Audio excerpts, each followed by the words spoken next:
Yes people, good morning, good afternoon, good evening to all of you. कैसे सब लोग? Hope so आप सब लोग बहुत बढ़िया रहेंगे। मैं बता दूं, मैं भी बहुत अच्छा हूं। तो गाइज, आज हम रिवाइज करने वाले हैं। ये आपका तीसरा रिवीजन लेक्चर है। उससे पहले आपको बेसिक वाला मिल चुका है, उसके बाद में कैपिटल गेन वाला मिल चुका है। तो आज अपन बहुत सारे छोटे छोटे टॉपिक है वो अपन रिवाइज कर लेंगे। तो let's start with the income from other sources.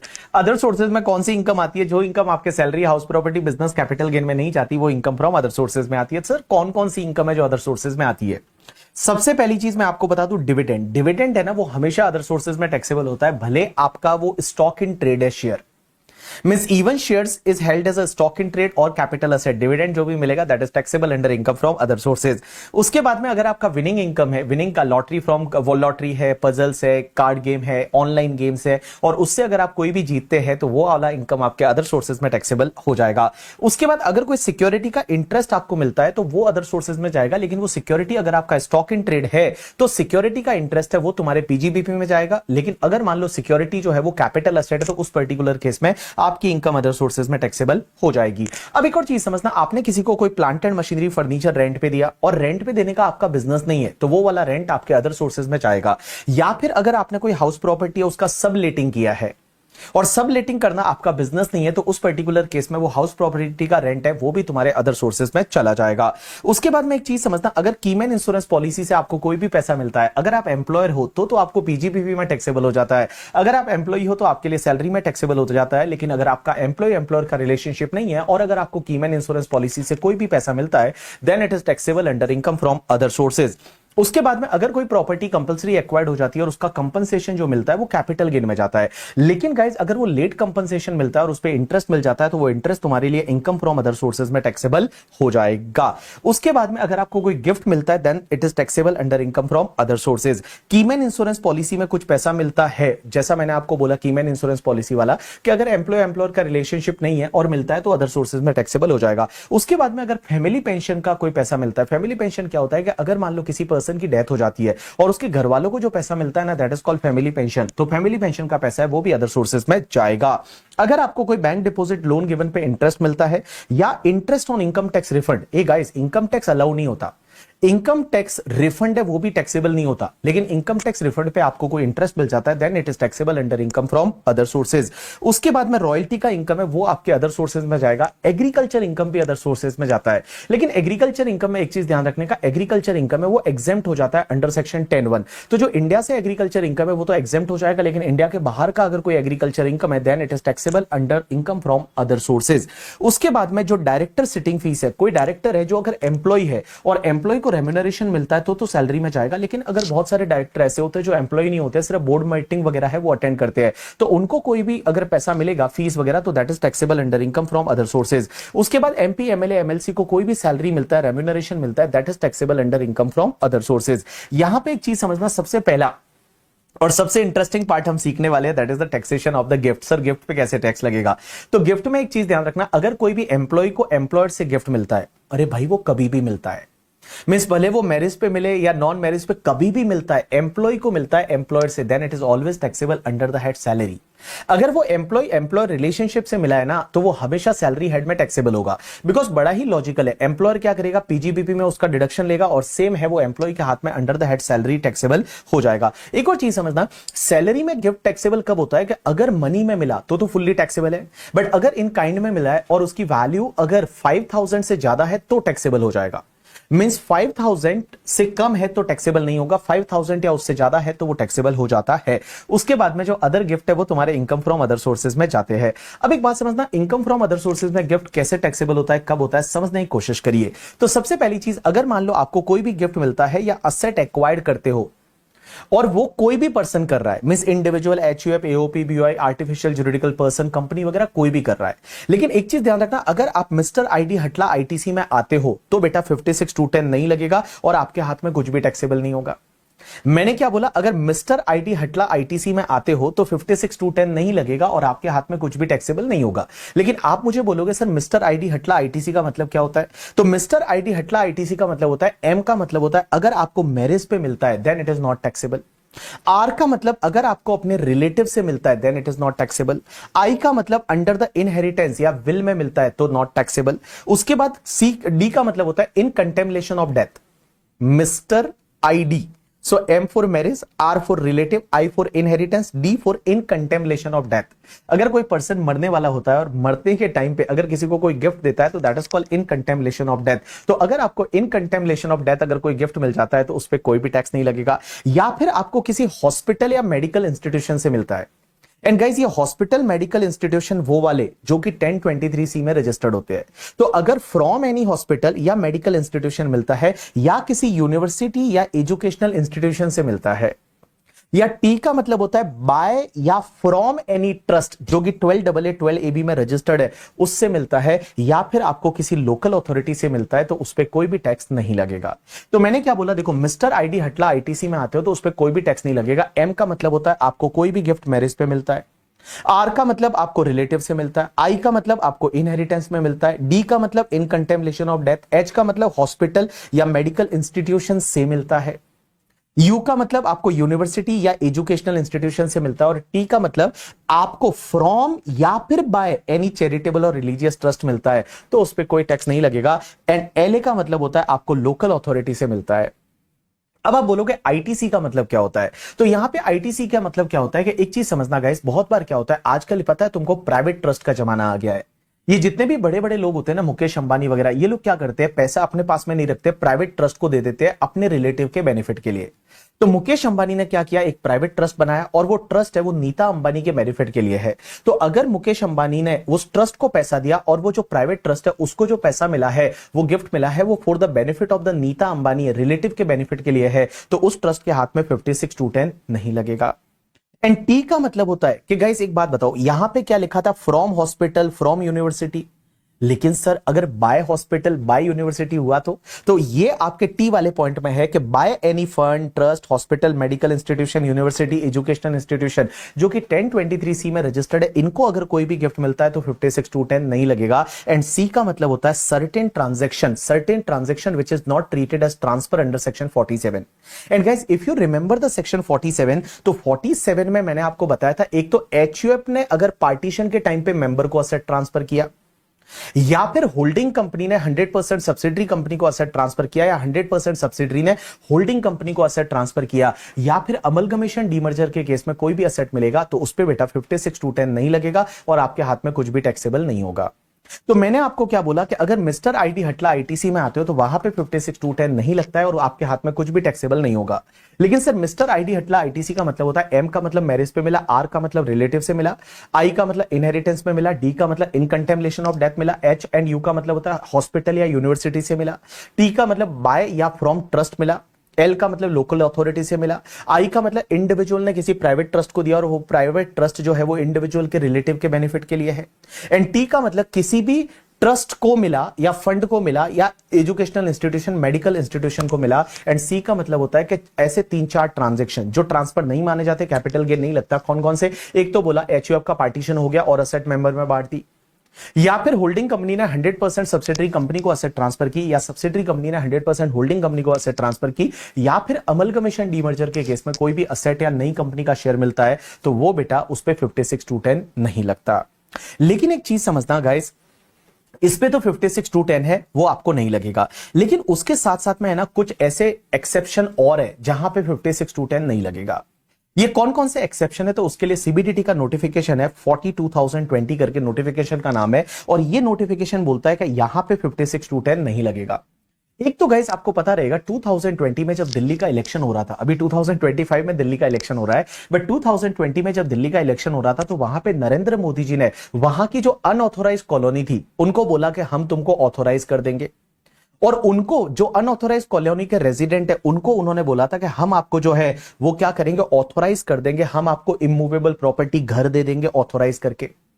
तो अगर दिल्ली की अनऑथोराइज कॉलोनी का जो रेजिडेंट है और जिसके पास में जो उसका ओनर है, पावर ऑफ अटर्नी वगैरह उसके पास है, या उसने पैसा दिया था, उसके पास सबूत है कि अनऑथोराइज कॉलोनी में वो रहता है और घर उसका है, तो उसको ऑथोराइज कर दिया जाएगा और उस पर्टिकुलर केस में उसको इमूवेबल प्रॉपर्टी मिलेगी, तो उस पर 56(2)(10) नहीं लगेगा। उसके बाद में दूसरा, अगर कोई भी कंपनी ऐसी है जिसपे सेक्शन 241 242 कंपनीज एक्ट का लग गया है, और कंपनीज एक्ट का 241 242 क्या होता है, जिसमें मैनेजमेंट करप्ट हो जाता है, और मैनेजमेंट करप्ट हो जाता है और वो कंपनी को जो है वो एनसीएलटी क्या करती है, यहां पे गवर्नमेंट क्या करती है कि उसके मैनेजमेंट को हटा देती है और उसकी जगह गवर्नमेंट है वो नए डायरेक्टर अपॉइंट करती है। तो अगर कोई कंपनी है वो एनसीएलटी में है और उस कंपनी का अनऑथोराइज्ड, उस कंपनी का अनकोटेड शेयर या उसकी सब्सिडरी कंपनी का या सब्सिडरी की सब्सिडरी कंपनी का शेयर अगर अनकोटेड शेयर इवन आपने लो कंसिडरेशन पे खरीदा तो भी उस पर 56(2)(10) नहीं लगेगा।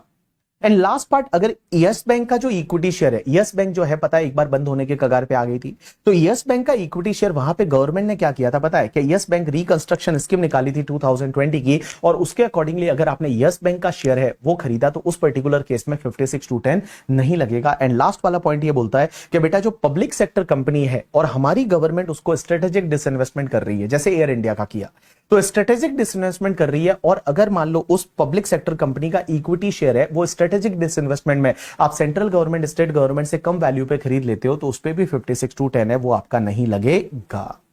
उसके साथ साथ में एक और चीज समझना गाइस, अगर कोई भी गिफ्ट मिलता है, वो कोविड वाला केस, कि कोविड के केस में क्या हुआ कि अगर मान लो कोई पर्सन बीमार हो गया, और बीमार हो गया तो उसने पता है पब्लिक से डोनेशन मांगा, पब्लिक फंडिंग मांगी, और अगर कोई पर्सन है या उसका कोई भी रिलेटिव हो वो बीमार हो गया था और बीमारी का इलाज कराने के लिए, कोविड से रिलेटेड बीमारी का इलाज कराने के लिए लोगों से उसको कोई भी गिफ्ट मिला, लोगों से उसको कोई भी गिफ्ट मिला, तो उस पर्टिकुलर केस में और उसने जो है वो खर्चा किया इलाज के लिए तो उस पर 56(2)(10) नहीं लगेगा। तो देखो, किसी भी पर्सन से अगर कोई भी गिफ्ट मिला और वो इलाज पे खर्चा किया, किसी भी इंडिविजुअल या उसके फैमिली मेंबर के कोविड से रिलेटेड बीमारी के इलाज पे, तो उस पर 56(2)(10) नहीं लगेगा। या फिर अगर मान लो फॉर एन एग्जांपल किसी पर्सन की डेथ हो गई, और किसी पर्सन की डेथ हो गई तो डेथ के बाद पता है उसके घर वालों को मेंटेन करने के लिए, सस्टेन करने के लिए बहुत सारे लोगों ने गिफ्ट दिया। तो अगर किसी पर्सन की डेथ हो गई और डेथ होने के बाद में अगर मान लो वो पर्सन की जो डेथ हुई है, अगर उसके एम्प्लॉयर ने गिफ्ट किया उसके फैमिली वालों को, तो कितना भी अमाउंट अगर उसका एम्प्लॉयर गिफ्ट करता है तो वो 56(2)(10) में नहीं आएगा, वो पूरा एग्जेम्प्ट है। लेकिन अगर कॉमन पब्लिक दूसरे लोग करते हैं तो उसमें लिमिट है कि 10 लाख रुपीस तक जो मिला वो एग्जेम्प्ट है, 10 लाख के ऊपर वाला है वो टैक्सेबल हो जाएगा। तो देखो, मैंने आपको क्या बोला कि अगर कोई भी पर्सन है जिसका कोविड हो गया, उसको या उसके फैमिली मेंबर के ट्रीटमेंट के लिए पब्लिक ने पैसा दिया, लोगों से किसी से भी गिफ्ट मिला और वो ट्रीटमेंट पे एक्चुअली इंकर कर दिया, खर्चा कर दिया, तो उस पर्टिकुलर केस में क्या है बेटा, पूरा एग्जेम्प्ट हो जाएगा। दूसरा, अगर मान लो किसी की डेथ हो गई और उसके फैमिली मेंबर वालों को उसके एम्प्लॉयर ने कितना भी पैसा दिया वो एग्जेम्प्ट है, लेकिन बाकी लोगों ने जो पैसा दिया वो अप टू 10 लाख तक एग्जेम्प्ट है, 10 लाख के ऊपर वाला टैक्सेबल हो जाएगा। अब एक और चीज समझना, यहां पे कुछ कंडीशन है। कंडीशन ये है कि भैया जो पैसा मिलना चाहिए ना, वो पैसा मिलना चाहिए आपको 12 मंथ के अंदर अंदर, मतलब जब डेथ हुई वो डेथ के 12 मंथ के अंदर अंदर ये पैसा मिलना चाहिए। और उसके बाद में एक और चीज ये है कि कोविड जब पॉजिटिव हुआ था उसके 6 महीने के अंदर अंदर डेथ होनी चाहिए। तो कोविड पॉजिटिव हुआ उसके 6 महीने के अंदर अंदर डेथ होनी चाहिए, और डेथ के अगर 1 साल के अंदर अंदर ये पैसा मिला ना किसी भी पर्सन से या एम्प्लॉयर से, तो ये एग्जेम्पशन का बेनिफिट मिलेगा, अदरवाइज ये एग्जेम्पशन का बेनिफिट आपको नहीं मिलेगा। तो देखो, हमने यहां पे ये पढ़ा, एक तो मिस्टर आईडी हटला आईटीसी में अगर आप आते हो और 56(2)(10) नहीं लगेगा। दूसरा, ये 4 केस थे, यहां पे 56(2)(10) नहीं लगेगा, और जो कोविड वाला अमेंडमेंट था उसमें 56(2)(10) नहीं लगेगा। लेकिन कोविड वाले के लिए आप एक चीज समझना, यहां पे रिलेटिव का मतलब होता है कि भैया अगर कोई भी फैमिली मेंबर की, इसको बोलेंगे spouse, children and dependent relative. Dependent relative में पेरेंट्स एंड ब्रदर सिस्टर है वो आ जाएंगे। अब एक और चीज समझना, मैंने आपको यहां पे मिस्टर आईडी हटला आईटीसी बताया था। मिस्टर आईडी हटला आईटीसी में मैंने बोला था आपको रिलेटिव से कोई भी गिफ्ट मिलता है तो आपको 56(2)(10) नहीं लगेगा। लेकिन रिलेटिव की डेफिनेशन में कौन कौन आएगा, तो देखो रिलेटिव की डेफिनेशन में कौन कौन आएगा, यहां पे मैंने चार्ट दे रखा है। रिलेटिव 2 ही लोगों के हो सकते हैं, या तो इंडिविजुअल के या एचयूएफ के। Company, partnership firm, AOP, BOI के रिलेटिव नहीं होते। अब देखो इंडिविजुअल का रिलेटिव कौन कौन होगा, तो इंडिविजुअल कोई भी एसएससी है तो सबसे पहला रिलेटिव उसकी स्पाउस या उसका स्पाउस, हस्बैंड के लिए वाइफ और वाइफ के लिए हस्बैंड। उसके बाद उस इंडिविजुअल का ब्रदर एंड ब्रदर की स्पाउस, सिस्टर एंड सिस्टर के स्पाउस। उसके बाद उस इंडिविजुअल के स्पाउस के ब्रदर एंड उसके स्पाउस, उसकी सिस्टर एंड सिस्टर के स्पाउस। उसके बाद उस इंडिविजुअल के मदर फादर है वो भी रिलेटिव में आ जाएंगे, और मदर फादर के ब्रदर सिस्टर और उनके स्पाउस है वो भी रिलेटिव में आ जाएंगे। उसके बाद उस इंडिविजुअल के स्पाउस के ब्रदर, स्पाउस के मदर एंड फादर, तो स्पाउस के मदर एंड फादर मतलब सास ससुर आ जाएंगे।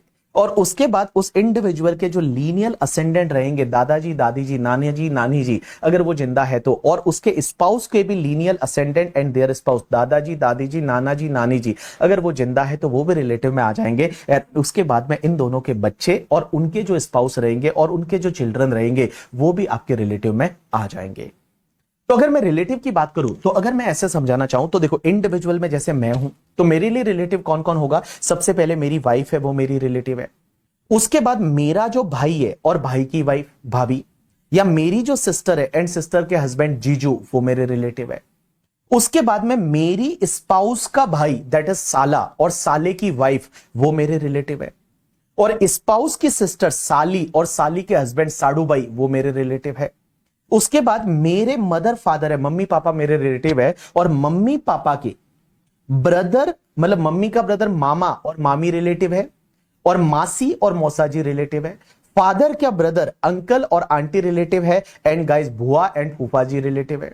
उसके बाद मेरी स्पाउस के मदर फादर मींस मेरे सास ससुर मेरे रिलेटिव है, एंड उसके बाद मेरे और मेरी स्पाउस के जो भी दादी जी, दादाजी, नानी जी, नाना जी, परनाना, परनानी, परदादा, परदादी है, वो भी रिलेटिव में आ जाएंगे अगर जिंदा है तो। और उसके बाद मेरे और मेरी वाइफ के जो लीनियल डिसेंडेंट मींस मेरा बेटा, मेरी बेटी, मेरे बेटे की बीवी बहू, मेरी बेटी के हस्बैंड दामाद जी और उनके बच्चे वगैरह है, वो भी मेरे रिलेटिव में आ जाएंगे। अब एक और चीज समझना, ऐसा जरूरी नहीं है कि कोई पर्सन आपके लिए रिलेटिव है तो आप भी उसके लिए रिलेटिव हो, that is not necessary. I can take example. एक बात बताइए, मेरे लिए मेरे अंकल रिलेटिव है या नहीं है? ना, मेरे फादर के ब्रदर मेरे अंकल रिलेटिव है, बट मैं बता दूं अंकल के लिए मैं रिलेटिव नहीं हूं। अगर अंकल यहां पे एसएससी बनते हैं तो अंकल के लिए मेरे पापा रिलेटिव है, बट यहां पापा के बच्चे कवर नहीं हो रहे ना, तो मेरे लिए मेरे अंकल रिलेटिव है, बट अंकल के लिए मैं रिलेटिव नहीं हूं। अंकल से मुझे कोई गिफ्ट मिलता है तो बेटा वो एग्जेम्प्ट हो जाएगा, लेकिन अंकल को मैंने कोई गिफ्ट किया तो वो उनके लिए टैक्सेबल हो जाएगा। तो ये तो बात हो गई इंडिविजुअल के रिलेटिव। उसके बाद में सर एचयूएफ का रिलेटिव कौन होगा? तो मैं बता दूं एचयूएफ का रिलेटिव होता है any member of the HUF. Any member of the HUF, तो एचयूएफ का कोई भी मेंबर है वो एचयूएफ का रिलेटिव है। तो एचयूएफ को अगर मेंबर से कोई भी गिफ्ट मिलता है तो वो आपका एग्जेम्प्ट हो जाएगा।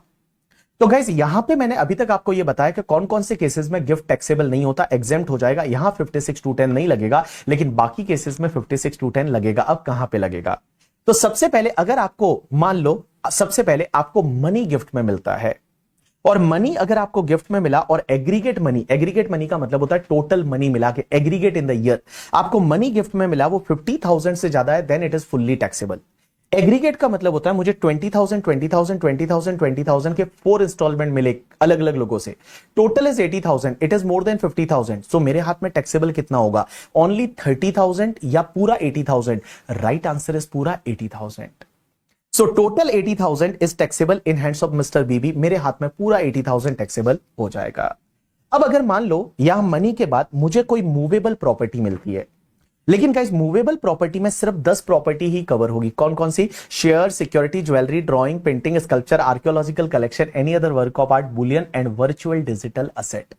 Again I am repeating, movable property में मुझे सिर्फ 10 प्रॉपर्टी ही यहां पे कवर होगी। कौन कौन सी? Share, security, jewellery, drawing, painting, sculpture, archaeological collection, any other work of art, bullion and virtual digital asset. And guys ये वाली असेट है वो अगर मुझे फ्री ऑफ कॉस्ट मिल गई, विदाउट कंसिडरेशन मिल गई, and aggregate fair market value is more than 50,000, then it is fully taxable. But अगर मान लो ये वाली जो प्रॉपर्टी है मूवेबल असेट वो मैंने लो कंसिडरेशन से खरीदी, लो कंसिडरेशन का मतलब होता है मैंने कम पैसे से खरीदी, तो इसमें क्या होगा? Aggregate fair market value minus consideration का difference, aggregate fair market value minus aggregate consideration का डिफरेंस है, वो डिफरेंस इज मोर देन 50,000 ना, तो डिफरेंस मेरे हाथ में इनकम फ्रॉम अदर सोर्सेज में टैक्सेबल हो जाएगा। अब यहां पे एक और चीज समझना, यहां पे लॉ मेकर्स ने सिर्फ ये 10 असेट ही कवर की है, share, security, jewellery, drawing, painting, sculpture, archaeological collection, any other work of art, bullion and virtual digital asset that crypto currency. इसके अलावा अगर आपको कोई भी गिफ्ट में मिलता है तो वो आपके लिए टैक्सेबल नहीं होगा। इसका मतलब ये हुआ कि अगर मेरे को कार गिफ्ट में मिली, क्या टैक्सेबल होगा? Answer is no. मेरे को रिस्ट वॉच गिफ्ट में मिली, टैक्सेबल होगा? नहीं। अगर आपको मोबाइल फोन आईफोन 16 मिला, क्या टैक्सेबल होगा? आंसर इज नो, उसमें टैक्सेबल नहीं होगा। अब एक और चीज समझना, लास्ट पॉइंट आता है, अगर आपको immovable property that is land, building और लैंड एंड बिल्डिंग आपको गिफ्ट में मिल जाता है, तो गिफ्ट में मिल जाता है, यहां पर प्रॉपर्टी स्टैंप ड्यूटी वैल्यू अगर आपका 50,000 से ज्यादा है तो एंटायर एसडीवी आपके लिए टैक्सेबल हो जाएगा। एंड गाइज अगर आपको इनएडिक्वेट कंसिडरेशन से मींस आप कम वैल्यू पे प्रॉपर्टी खरीदते हो, जैसे मैंने क्या किया 1 करोड़ के एसडीवी का प्रॉपर्टी 20 लाख में खरीदा, तो डिफरेंस कितना आया 80,000 आया। तो एसडीवी और कंसिडरेशन का डिफरेंस 50,000 से ज्यादा है and SDV is more then 110% of consideration. अगर ये दोनों कंडीशन सेटिस्फाइड हो जाती है, पहली कंडीशन कि आपका एसडीवी कंसिडरेशन का डिफरेंस 50 से ज्यादा होना चाहिए एंड एसडीवी कंसिडरेशन के 110% से ज्यादा है, अगर ये दोनों कंडीशन सेटिस्फाइड हो गई ना तो गाइस जो भी एसडीवी और कंसिडरेशन का डिफरेंस है ना वो बायर के हाथ में टैक्सेबल हो जाएगा under income from other sources. एक चीज समझना गाइस, यहां मनी के केस में है ना एग्रीगेट लिखा हुआ है, तो money money money money money aggregate करो। मूवेबल प्रॉपर्टी फ्री के केस में एग्रीगेट लिखा हुआ है, तो movable property free free free aggregate करो। मूवेबल प्रॉपर्टी लो कंसिडरेशन में भी एग्रीगेट लिखा हुआ है, लेकिन गाइस ध्यान रखना इमूवेबल प्रॉपर्टी के केस में पर प्रॉपर्टी लिखा है। तो जैसे मुझे कोई प्लॉट मिल गया फ्री में 40,000 एसडीवी का, एक घर मिल गया 40,000 एसडीवी का, एक और मुझे प्लॉट मिल गया 30,000 एसडीवी का, मेरे हाथ में कुछ भी टैक्सेबल नहीं होगा क्योंकि यहां पे पर प्रॉपर्टी वर्ड यूज किया है करके। यू गॉट माई पॉइंट और नॉट? यस। अब एक और चीज समझते हैं सर, एक बात समझना, आप जब ये प्रॉपर्टी जो है वो आपको गिफ्ट में मिलती है और अगर आपने इनकम फ्रॉम अदर सोर्सेज में टैक्स भर दिया है, अगर आपने इनकम फ्रॉम अदर सोर्सेज में टैक्स भर दिया, नॉर्मली क्या होता है देखो, मिस्टर आईडी हटला आईटीसी में अगर आते हो, आप रिलेटिव वगैरह से मिलता है और फ्री में गिफ्ट में वगैरह मिला और बेटा आपने टैक्स नहीं भरा, तो जब भी आप फ्यूचर में बेचोगे आप कॉस्ट किसकी लोगे? Cost to previous owner. Period of holding कहां से लोगे? प्रीवियस ओनर से लोगे। लेकिन गाइस अगर आपने अदर सोर्सेज में टैक्स भर दिया, मींस आपको प्रॉपर्टी गिफ्ट में मिली या असेट गिफ्ट में मिली और आपने अदर सोर्सेज में टैक्स भर दिया ऑन द एफएमवी या एसडीवी, या लो कंसिडरेशन था और उस पे भी डिफरेंस पे आपने टैक्स भर दिया, और अगर आपने टैक्स भर दिया है ना तो बेटा जिस एफएमवी एसडीवी पे आपने टैक्स भरा है वो तुम्हारी कॉस्ट ऑफ एक्विजिशन बन जाएगी, ऐसा सेक्शन 49(4) बोलती है। तो मैंने क्या बोला कि अगर मान लो आपको कोई भी प्रॉपर्टी गिफ्ट में मिलती है, असेट गिफ्ट में मिलती है या लो कंसिडरेशन से खरीदते हो और अगर आपने आईएफओएस पे टैक्स भरा है, मिस्टर आईडी हटला आईटीसी में आओगे तो आईएफओएस में टैक्स नहीं भरोगे, अदरवाइज अगर आपने टैक्स भरा है तो बेटा जिस एसडीवी एफएमवी पे आपने टैक्स भरा है ना वो तुम्हारे लिए कॉस्ट ऑफ एक्विजिशन बन जाएगी इन द फ्यूचर सेल। अब यहां पे एक और चीज समझना गाइस, ये 56(2)(10) में अदर सोर्सेज में टैक्सेबल तभी होता है जो असेट आपको मिल रही है ना वो कैपिटल असेट है। अगर कोई असेट मिल रही है वो आपकी नॉन कैपिटल असेट है, जैसे आपको रूरल एग्रीकल्चर लैंड गिफ्ट में मिला, वो नॉन कैपिटल असेट है तो उस पे 56(2)(10) नहीं लगेगा। या आपको स्टॉक इन ट्रेड गिफ्ट में मिल गया, आपके लिए वो स्टॉक इन ट्रेड है तो 56(2)(10) नहीं लगेगा। मींस आपको जो असेट मिल रही है वो असेट आपकी अगर कैपिटल असेट है तो ही 56(2)(10) लगेगा, अदरवाइज 56(2)(10) नहीं लगेगा। एक और चीज समझना, अगर जो भी एसडीवी है उस एसडीवी से अगर आप सेटिस्फाइड नहीं हो तो क्या आपका केस वैल्यूएशन ऑफिसर को ट्रांसफर हो सकता है? Answer is yes. जैसा कि अपन ने 50C कैपिटल गेन में पढ़ा था कि if you are not satisfied with the SDV your case में be transfer to valuation officer. Valuation officer ने अगर वैल्यू बढ़ा दी तो इग्नोर कर दो, वैल्यूएशन ऑफिसर ने वैल्यू कम कर दी तो जो वैल्यूएशन ऑफिसर का वैल्यू है वही तुम्हारा फुल वैल्यू ऑफ कंसिडरेशन माना जाएगा।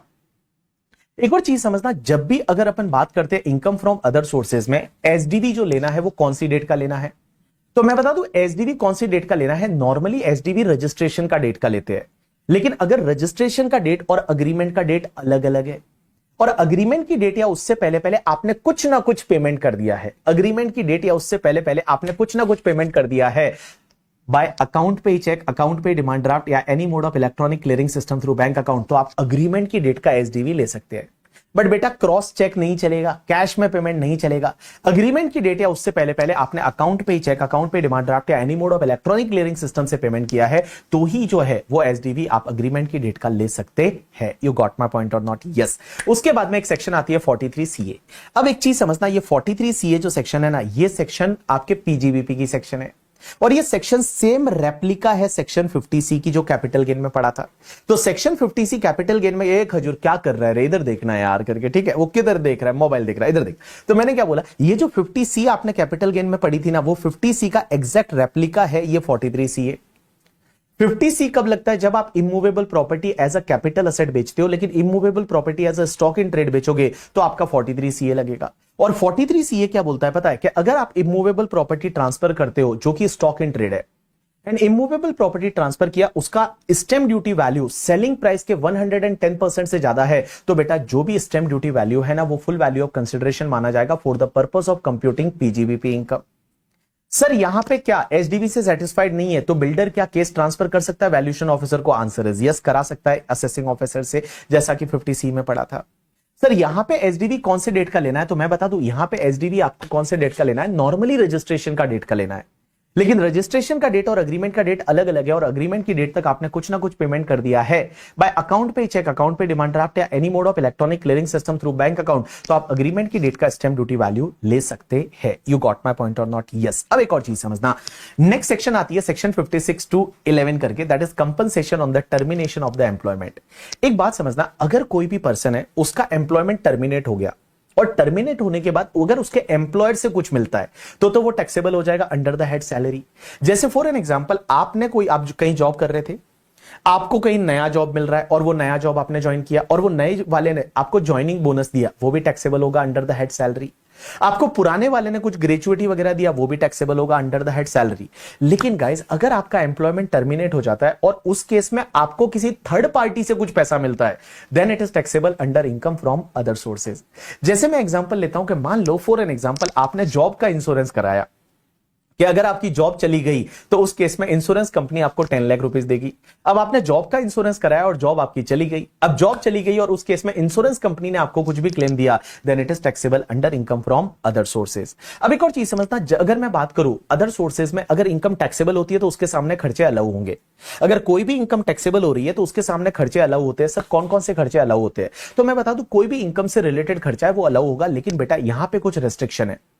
पहली चीज मैं बता दूं, अगर कोई भी आपका डिविडेंड है या फिर income from UTI mutual fund है, डिविडेंड फ्रॉम एनी कंपनी से डिविडेंड मिलता है, भले इंडियन कंपनी, फॉरेन कंपनी, किसी भी कंपनी से डिविडेंड मिलता है या फिर आपको इनकम मिलती है यूटीआई म्यूचुअल फंड से, तो इस इनकम के सामने कोई भी खर्चा अलाउ नहीं होगा। सिर्फ एक ही खर्चा अलाउ होगा, interest on loan, and that loan is taken for the investment in the shares और यूटीआई और म्यूचुअल फंड। तो देखो, अगर आपको यूटीआई म्यूचुअल फंड से कोई भी इनकम होती है या फिर आपको डिविडेंड मिलता है, तो उसके सामने एक ही खर्चा अलाउ होगा, that is the interest paid on the loan taken for investment in the share and UTI mutual fund. And उसमें भी लिमिट है कि वो इंटरेस्ट है ना, वो आपकी डिविडेंड इनकम जो है या income from UTI mutual fund है उसके 20% से ज्यादा नहीं हो सकता। तो जैसे फॉर एन एग्जांपल मैंने क्या किया, एक लोन लिया और उस लोन का इंटरेस्ट है 40,000 और वो लोन को मैंने इन्वेस्ट किया वेदांता के शेयर में और वेदांता से मुझे डिविडेंड मिला 1 लाख का। सो 1 लाख के सामने 40,000 का इंटरेस्ट है, तो क्या 40,000 पूरा अलाउ होगा? नहीं, 1 लाख के सामने मैक्सिमम 20% है, वो खर्चा अलाउ हो सकता है इंटरेस्ट का। So that's comes to the 20,000। So मेरा नेट डिविडेंड का इनकम है वो 80,000 हो जाएगा। अब एक और चीज समझना, अगर दूसरा पॉइंट ये बोलता है कि अगर आपको कोई फैमिली पेंशन मिलती है, फैमिली पेंशन किसको बोलते हैं कि अगर मान लो किसी की डेथ हो जाती है और उसके घर वालों को पेंशन मिलती है, that is called family pension. Family pension other sources में टैक्सेबल होती है, लेकिन फैमिली पेंशन के केस में एक डिडक्शन मिलता है। डिडक्शन कितना मिलता है? 1/3 ऑफ द फैमिली पेंशन और 15,000 per annum which ever is lower. तो जैसे किसी पर्सन को फैमिली पेंशन है वो 60,000 मिला पूरे साल का, तो 60,000 का 1/3 कम्स टू द 20,000 और 15,000 लोअर कम्स टू द 15,000, तो 15,000 का डिडक्शन मिल जाएगा एंड 45,000 टैक्सेबल हो जाएगा। लेकिन गाइस यहां पे इस बार एक अमेंडमेंट हुआ है बाय फाइनेंस एक्ट 2024 और वो अमेंडमेंट ये बोलता है कि अगर आप 115 बीएससी का बेनिफिट लेते हो, मींस आप 115 बीएससी लेते हो, डिफॉल्ट टैक्सेशन रिजिम लेते हो, तो यहां पे 15,000 पर एनम की जगह आपका 25,000 तक का आपको डिडक्शन मिल सकता है। तो यहां 15,000 पर एनम था ना, उसकी जगह आपका 25,000 हो जाएगा। अब एक और चीज समझना, अगर कोई भी अपने जो सेना के जवान है, अपने सेना के जवान है जो पैरामिलिट्री फोर्सेज में है या मिलिट्री फोर्सेज में है और एयरफोर्स वगैरह में है, या फिर आपकी जो मिलिट्री अपने बॉर्डर पे सेना के जवान है और वो अगर मान लो कहीं कॉम्बैट में वगैरह शहीद हो जाते हैं, तो वो शहीद हो जाते हैं, तो उनके घर वालों को अगर कोई फैमिली पेंशन मिलती है तो वो पूरी एग्जेम्प्ट है, उस पर कोई भी टैक्स नहीं लगेगा। एज वेल एज गाइस ध्यान रखना, अगर कोई भी पर्सन ऐसा है जिसको वीर चक्र मिला था, परमवीर चक्र मिला था या फिर महावीर चक्र मिला था और उसके घर वालों को अगर कोई फैमिली पेंशन मिलती है, तो वो फैमिली पेंशन पूरी एग्जेम्प्ट हो जाएगी, उस पर कोई भी टैक्स नहीं लगेगा। उसके अलावा एक चीज ध्यान रखना, अगर आपकी प्रॉपर्टी कंपलसरी एक्वायर्ड हो जाती है और उस पर कंपनसेशन मिलता है, तो वो कंपनसेशन आपके कैपिटल गेन में जाएगा, लेकिन उस पर अगर कोई इंटरेस्ट मिल रहा है तो वो इंटरेस्ट तुम्हारे अदर सोर्सेज में टैक्सेबल हो जाएगा। जो इंटरेस्ट मिलेगा वो इंटरेस्ट अदर सोर्सेज में टैक्सेबल होगा, बट वो इंटरेस्ट के सामने आपको 50% का स्टैंडर्ड डिडक्शन मिलेगा और वो इंटरेस्ट उस ईयर में टैक्सेबल होगा जिस ईयर में मिलता है। तो जिस ईयर में इंटरेस्ट मिला उस ईयर में वो टैक्सेबल हो जाएगा और आपको 50% का स्टैंडर्ड डिडक्शन मिल जाएगा। अब एक और चीज समझना, इसके अलावा कोई भी खर्चे है, अगर कोई इनकम टैक्सेबल है उसके सामने कोई रीजनेबल खर्चा है, रेवेन्यू खर्चा है, तो वो अलाउ हो जाएगा। अगर आपका कोई पर्सनल खर्चा है, कैपिटल खर्चा है, वो अलाउ नहीं होगा। और यहां पे सेक्शन 58 क्या बोलती है कि आपके पर्सनल खर्चे वो अलाउ नहीं होंगे, अगर आपने इंडिया के बाहर किसी को सैलरी पे किया या इंटरेस्ट पे किया और उसका टीडीएस नहीं काटा या काटा बट जमा नहीं कराया तो आपको वो खर्चा अलाउ नहीं होगा। अगर आपने रेजिडेंट पर्सन को पे किया और उसका टीडीएस नहीं काटा तो 30% खर्चा डिसअलाउड हो जाएगा। अगर आप किसी को भी 10,000 से ज्यादा का कैश में पेमेंट करते हैं तो वो खर्चा डिसअलाउड हो जाएगा। और जो भी कैजुअल इनकम होती है ना, उसके सामने कोई भी खर्चा अलाउ नहीं होता। कैजुअल इनकम का मतलब होता है विनिंग, तो विनिंग के सामने आपने जो लॉटरी टिकट वगैरह खरीदा था उसका खर्चा अलाउ नहीं होगा। कैजुअल इनकम जो है वो ग्रॉस बेसिस पे टैक्सेबल हो जाती है। अब एक और चीज समझना, इनकम फ्रॉम अदर सोर्सेज में दो केस लॉ है। एक तो तुम्हारा मंजू एंड कंपनी 2011 का केरला हाईकोर्ट का जजमेंट है, और दूसरा डॉक्टर रंजन पाई 2021 कर्नाटका हाईकोर्ट का जजमेंट है। पहले हम मंजू एंड कंपनी की बात करते हैं। अब एक बात समझना, मंजू एंड कंपनी है वो लॉटरी टिकट बेचता था, और लॉटरी टिकट बेचता है तो लॉटरी टिकट पे उसको कोई कमीशन मिलेगा, वो बिजनेस में टैक्सेबल हो जाएगा। लेकिन उसका एक अनसोल्ड टिकट था और वो अनसोल्ड टिकट पे लॉटरी लग गई उसकी। अनसोल्ड टिकट पे ऐसे एकदम ओ भाई साहब उलाला लॉटरी लग गई उसकी, तो लॉटरी लग गई अनसोल्ड टिकट पे। तो क्वेश्चन ही आता है वो लॉटरी का विनिंग का प्राइस है वो कहां टैक्सेबल होगा, अदर सोर्सेज में जाएगा या पीजीबीपी में जाएगा, और क्या उस पर टैक्स रेट स्लैब रेट लगेगा या 30% लगेगा। अब उसको लेके कोर्ट ने ये बोला कि भले आप पीजीबीपी में ले जाओ या अदर सोर्सेज में ले जाओ, बट विनिंग के लिए सेपरेट टैक्स रेट है। और विनिंग के लिए एक सेक्शन 115 बीबी करके है जो पहले टॉपिक में मैंने बता रखी है कि 115 बीबी में 30% से टैक्सेबल होता है। तो भले ये विनिंग का अमाउंट आप अदर सोर्सेज में ले जाओ या पीजीबीपी में, उससे it will not make any difference, but tax rate 30% ही रहेगा। ये कैजुअल इनकम ही माना जाएगा और उस पर टैक्स रेट है वो आपका 30% रहेगा। एक और क्वेश्चन ही आता है रंजन पाइप वाला केस लॉ है, और बड़ा ही इंटरेस्टिंग केस लॉ है। और रंजन पाइप वाला केस लॉ ये बोलता है कि अगर मान लो आपको कोई बोनस शेयर मिलता है फ्री में, तो बोनस शेयर तो फ्री ऑफ कॉस्ट मिलता है, तो क्या ये गिफ्ट माना जाएगा, इस पे इनकम फ्रॉम अदर सोर्सेज में टैक्स लग जाएगा क्या? Answer is no. क्योंकि जब आपको किसी कंपनी का बोनस शेयर मिलता है ना, तो आपके ओरिजिनल शेयर की प्राइस कम हो जाती है। ओरिजिनल शेयर जैसे मान लो इक्वल बोनस शेयर मिल गया तो ओरिजिनल शेयर की प्राइस आधी हो जाएगी, तो आपको इसमें कोई बेनिफिट नहीं हो रहा है, इसमें कोई ब्लैक एंड व्हाइट आप कन्वर्ट नहीं कर रहे हो, इसमें कोई टैक्स इवेड नहीं कर रहे हो, तो बोनस शेयर मिला है तो उस पर 56(2)(10) नहीं लगेगा। ऐसा कर्नाटक हाईकोर्ट ने बोला है in case of the Ranjan Pai. और एक मैं बात बता दूं, ये रंजन पाई वाला केस लॉ है, ये बड़ा इंटरेस्टिंग है, आप इसको मार्क कर देना एग्जाम के लिए, और हो सकता है ये एग्जाम में आपका कवर हो जाए। Yes people, now next topic हम रिवाइज करने वाले हैं जिसका नाम है डिविडेंड और डीम डिविडेंड। सबसे पहली चीज ये बताओ सर, इंडियन कंपनी कौन सी होती है, फॉरेन कंपनी कौन सी होती है और डोमेस्टिक कंपनी कौन सी होती है? तो मैं बता दूं, इंडियन कंपनी वैसी कंपनी होती है जो इंडिया में इनकॉर्पोरेट हुई है। तो जो इंडिया में इनकॉर्पोरेट या रजिस्टर्ड हुई है, जो कंपनीज एक्ट 1956 या 2013 में, उसको बोलते हैं अपन इंडियन कंपनी, या इंडिया के किसी स्टेट लॉ में रजिस्टर्ड हुई है उसको भी अपन इंडियन कंपनी बोलेंगे। उसके बाद में सर फॉरेन कंपनी किसको बोलते हैं? तो मैं बता दूं, फॉरेन कंपनी ऐसी कंपनी जो इंडिया के बाहर रजिस्टर्ड हुई है वो फॉरेन कंपनी है। लेकिन सर डोमेस्टिक कंपनी किसको बोलते हैं? तो मैं बता दूं, all Indian companies are domestic company. जितनी भी इंडियन कंपनी है वो सब डोमेस्टिक कंपनी है। लेकिन एक चीज ध्यान रखना, अगर फॉरेन कंपनी ने अपना प्रिस्क्राइब अरेंजमेंट इंडिया में कर रखा है, प्रिस्क्राइब अरेंजमेंट इंडिया का मतलब होता है कि एजीएम इंडिया में होना चाहिए, उनका शेयर होल्डर रजिस्टर इंडिया में मेंटेन होना चाहिए, डिविडेंड है वो इंडिया से देना चाहिए। तो अगर ये ऑल कंडीशन सेटिस्फाइड होती है, उन्होंने कुछ प्रिस्क्राइब अरेंजमेंट इंडिया में कर रखे हैं, तो फॉरेन कंपनी है वो डोमेस्टिक कंपनी बन जाएगी। तो देखो, इंडियन कंपनी किसको बोलेंगे? ऐसी कंपनी जो इंडिया में इनकॉर्पोरेट हुई है। डोमेस्टिक कंपनी किसको बोलेंगे? All Indian companies are domestic company. लेकिन फॉरेन कंपनी डोमेस्टिक कंपनी बन जाएगी अगर फॉरेन कंपनी ने प्रिस्क्राइब अरेंजमेंट इंडिया में किए हैं तो करके, ठीक है। चलिए अब एक और चीज समझना, सर डिविडेंड है वो कहां टैक्सेबल होता है? तो मैं बता दूं, dividend is taxable under income from other sources. भले आपका शेयर स्टॉक इन ट्रेड है या फिर शेयर आपका कैपिटल असेट है, dividend is always taxable under income from other sources. और अदर सोर्सेज में ये नॉर्मल टैक्स रेट से टैक्सेबल हो जाता है। लेकिन ध्यान रखना गाइस, वहां पे अपन ने पहले टॉपिक में पढ़ा था, डिविडेंड पे जब आप टैक्स लगाते हो नॉर्मल टैक्स रेट से, उस पे सरचार्ज मैक्सिमम 15% आ सकता है। तो जो 25% और 37% सरचार्ज है वो हिट नहीं करता है on the tax on dividend. अब एक और चीज समझना, डिविडेंड टैक्सेबल कब होता है? तो अगर किसी कंपनी ने फाइनल डिविडेंड दिया है तो वो टैक्सेबल उस ईयर में होगा शेयर होल्डर के हाथ में जिस ईयर में वो एजीएम में डिक्लेयर होता है।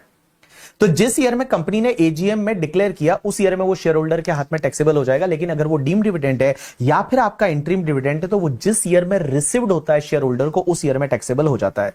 तो जिस ईयर में रिसीव होता है उस ईयर में वो टैक्सेबल हो जाता है। उसके बाद में ये जो लाइन आपके बुक में दे रखी है ना, इसको काट लो, बिकॉज इसका इररिलेवेंस है, आज का उसका रिलेवेंस नहीं है, तो आप इसको काट सकते हैं, ठीक है। चलिए उसके बाद में एक चीज समझना, एक कॉन्सेप्ट आता है डीम डिविडेंड। डीम डिविडेंड क्या होता है? जो डिविडेंड है नहीं लेकिन उसको डिविडेंड मान लेंगे। जो डिविडेंड है नहीं लेकिन डिविडेंड मान लेंगे। कंपनियों ने क्या किया पता है? डिविडेंड की जगह शेयर होल्डर को उन्होंने असेट देना चालू कर दिया। जैसे कोई कंपनी है जो गोल्ड बेचती है, तो उसने क्या किया? अपने सब शेयर होल्डर को 1-1 ग्राम गोल्ड के कॉइन दे दिए, जिसके बाद जितने शेयर है उसको multiply by 1 gram gold coin दे दिए, तो असेट देना चालू कर दिया। बोले ये थोड़ी डिविडेंड है। लॉ मेकर्स बोलते हैं रुको, ये भी डिविडेंड है। तो यहां पे डीम डिविडेंड की जो सेक्शन है वो तुम्हारे 222 A B C D and E करके इस बार एक और सेक्शन आई है, वो कौन सी आई है वो मैं आपको बताऊंगा। लेकिन एक चीज समझना, सबसे पहले एक एक सेक्शन पढ़ते हैं। सबसे पहली सेक्शन आती है 222 ए करके, और 222 ए फॉर असेट, ये क्या बोलती है कि अगर कोई भी कंपनी है वो अपने शेयर होल्डर को असेट डिस्ट्रीब्यूट कर देती है, तो वो असेट डिस्ट्रीब्यूट की ना, तो वो असेट शेयर होल्डर के हाथ में डीम डिविडेंड माना जाएगा to the extent accumulated profit of the company whether capitalised or not. तो जैसे एक कंपनी है, उसका एग्जांपल लेते हैं BB virtuals private limited. BB virtuals private limited का accumulated profit suppose 10 lakh rupees है। अब बीबी वर्चुअल्स प्राइवेट लिमिटेड ने क्या किया, अपने शेयर होल्डर को 12 लाख की असेट दे दी, तो 10 लाख तक जो है वो डीम डिविडेंड माना जाएगा। और असेट की वैल्यू लेते टाइम आपको फेयर मार्केट वैल्यू लेनी पड़ेगी कि डिस्ट्रीब्यूशन की डेट पे जो असेट डिस्ट्रीब्यूट की जाती है उसकी fair market value 12 lakh rupees है, और असेट की fair market value 12 lakh rupees है।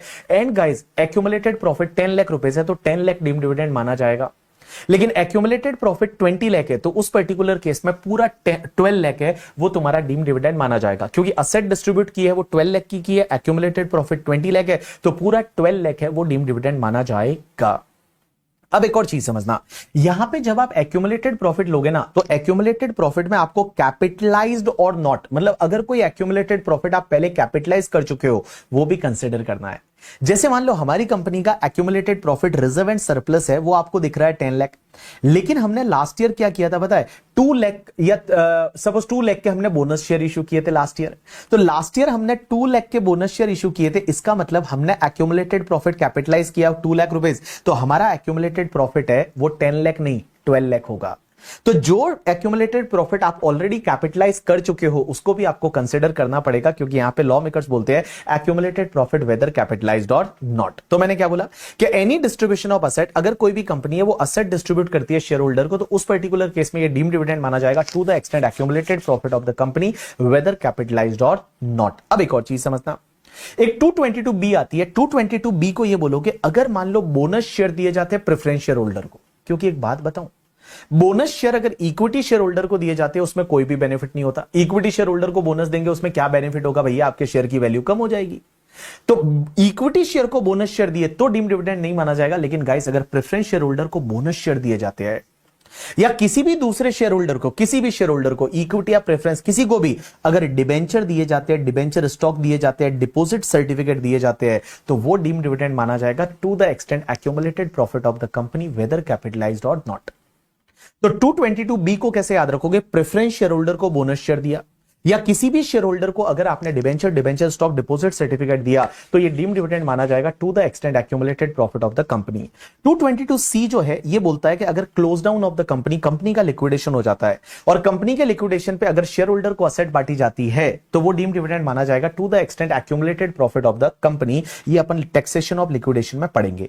222D क्या बोलता है कि अगर मान लो शेयर कैपिटल को डिक्रीज किया जाता है, जैसे बहुत बार ऐसा होता है ना, किसी शेयर की फेस वैल्यू है वो मान लो 10 रुपीज है और उस फेस वैल्यू को उन्होंने 10 रुपीज से 2 रुपीज कर दिया और 8 रुपीज शेयर होल्डर को पे कर दिया, तो उस पर्टिकुलर केस में ये डीम डिविडेंड माना जाएगा to the extent accumulated profit of the company. लेकिन कुछ पे होना चाहिए। हाँ, ऐसा नहीं होना चाहिए कि 10 रुपीज का शेयर था उसका 5 शेयर कर दिया 2 रुपीज वाला, तो डीम डिविडेंड नहीं माना जाएगा। तो 222D कैसे याद रखोगे, डी का मतलब decrease in the share capital, कि शेयर कैपिटल को कम करके और शेयर होल्डर को कुछ डिस्ट्रीब्यूट किया जाता है, तो उस पर्टिकुलर केस में ये डीम डिविडेंड माना जाएगा to the extent accumulated profit of the company. तो देखो अपन ने क्या पढ़ा, 222A B C D, A for asset, B for bonus share to preference share holder और किसी भी शेयर होल्डर को debenture stock deposit certificate, C मतलब close down of the company और D का मतलब होता है डिक्रीज इन शेयर कैपिटल। यहां पे डीम डिविडेंड माना जाएगा to the extent accumulated profit of the company. अब एक चीज समझना, एक सेक्शन आती है 222E, E is extraordinary section. और एक बात बता दूं, 222 ABCD एंड 222E में कुछ फर्क है जो मैं आपको पहले ही बता देता हूं। 222 ABCD में क्या लिखा हुआ है पता है, कि accumulated profit weather capitalised or not, अगर आपने कोई एक्यूमुलेटेड प्रॉफिट पहले कैपिटलाइज कर चुके हैं, जैसे बोनस शेयर इशू किया था, तो वो भी कंसिडर करना है एक्यूमुलेटेड प्रॉफिट में। लेकिन 222E में सिर्फ लिखा हुआ है एक्यूमुलेटेड प्रॉफिट। एक और चीज ध्यान रखना, 222 ABCD है ना, ये ऑल कंपनीज के लिए लगता है, लेकिन 222E है वो सिर्फ क्लोजली हेल्ड कंपनीज के लिए लगता है, सिर्फ अनलिस्टेड कंपनीज के लिए लगता है। अब एक और चीज समझना, अपन पढ़ते हैं 222E। 222E क्या बोलता है पता है, कि अगर कोई क्लोजली हेल्ड कंपनी है, मींस अनलिस्टेड कंपनी है, वो अपने शेयर होल्डर को कोई लोन और एडवांस देती है, कोई closely held company, unlisted company, वो अपने शेयर होल्डर को अगर लोन या एडवांस देती है और वो शेयर होल्डर के पास 10% और मोर का वोटिंग पावर है, या आपका इक्विटी शेयर होल्डिंग है, equity share holding voting power होता है, तो अगर कोई क्लोजली हेल्ड कंपनी है वो अपने किसी शेयर होल्डर को लोन या एडवांस देती है जिसके पास 10% और मोर का वोटिंग पावर है, तो उस पर्टिकुलर केस में वो शेयर होल्डर के हाथ में डीम्ड डिविडेंड माना जाएगा to the extent accumulated profit of the company.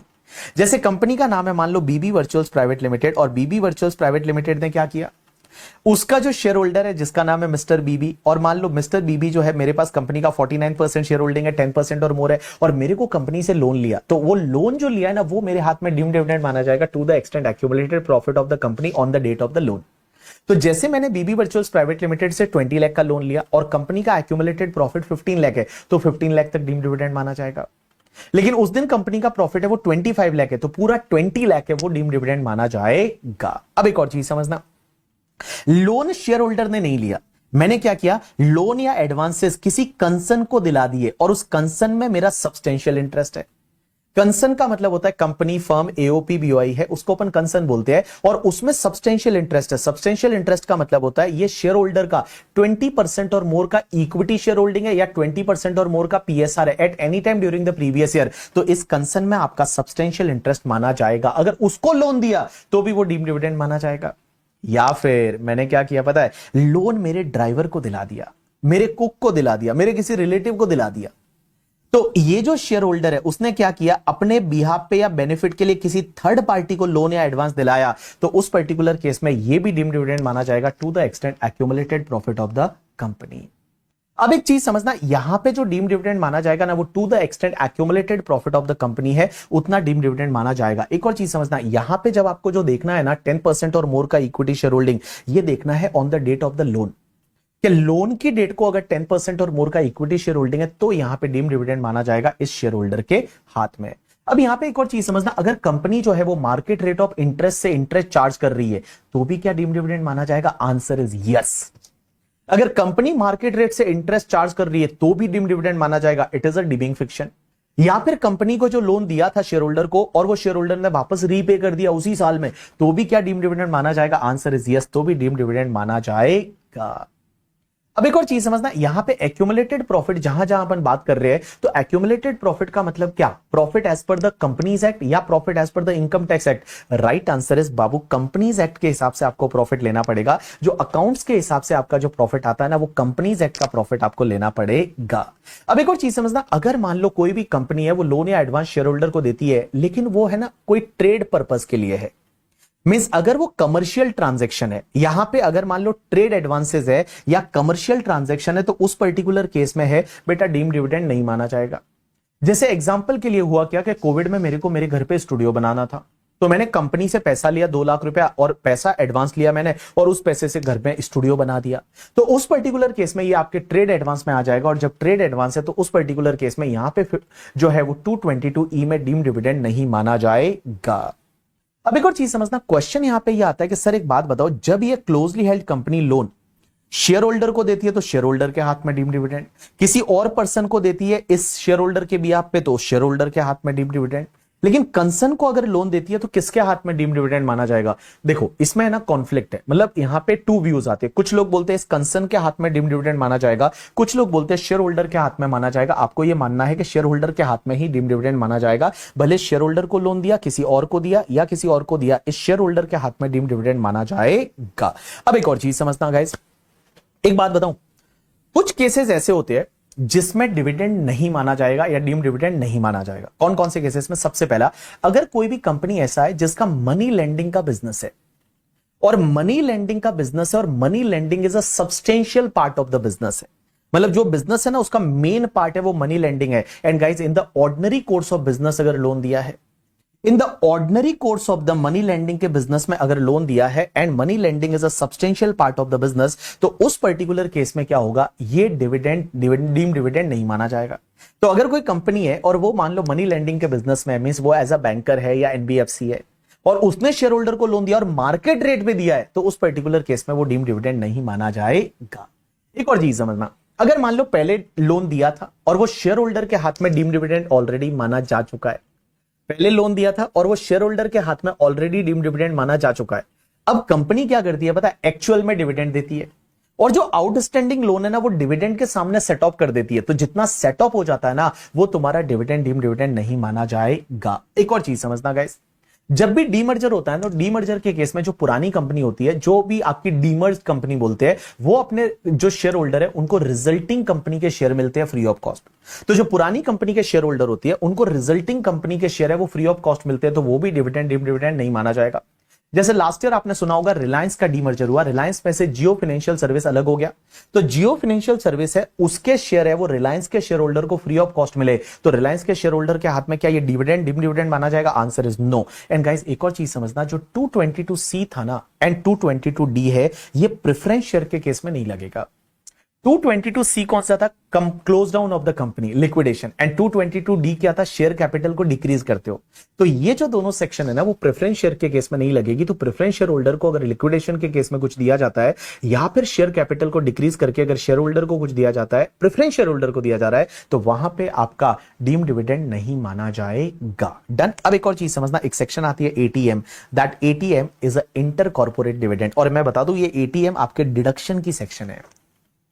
जो डिडक्शन अंडर चैप्टर 6 है ना वो डिडक्शन अंडर चैप्टर 6 की सेक्शन है। अब एक बात समझना, ये सेक्शन क्या बोलती है? इंटर कॉर्पोरेट डिविडेंड की सेक्शन है, ये डिडक्शन की सेक्शन है। ये सेक्शन क्या बोलती है कि अगर कोई डोमेस्टिक कंपनी है और वो डोमेस्टिक कंपनी को किसी दूसरी डोमेस्टिक कंपनी से डिविडेंड मिला, या डोमेस्टिक कंपनी को किसी फॉरेन कंपनी से डिविडेंड मिला, या डोमेस्टिक कंपनी को किसी बिजनेस ट्रस्ट से डिविडेंड मिला, तो इस डोमेस्टिक कंपनी को किसी दूसरी domestic company, foreign company, business trust से डिविडेंड मिला, तो ये डिविडेंड पहले तो अदर सोर्सेज में जाएगा, इनकम फ्रॉम अदर सोर्सेज, और इनकम फ्रॉम अदर सोर्सेज में ले जाओ। और इनकम फ्रॉम अदर सोर्सेज में उसके सामने अगर कोई खर्चा अलाउ होता है तो वो लेस करो। खर्चा कौन सा अलाउ होता है? सिर्फ interest on loan, if loan taken for the investment in the shares, and that interest is with in the 20% of the dividend income.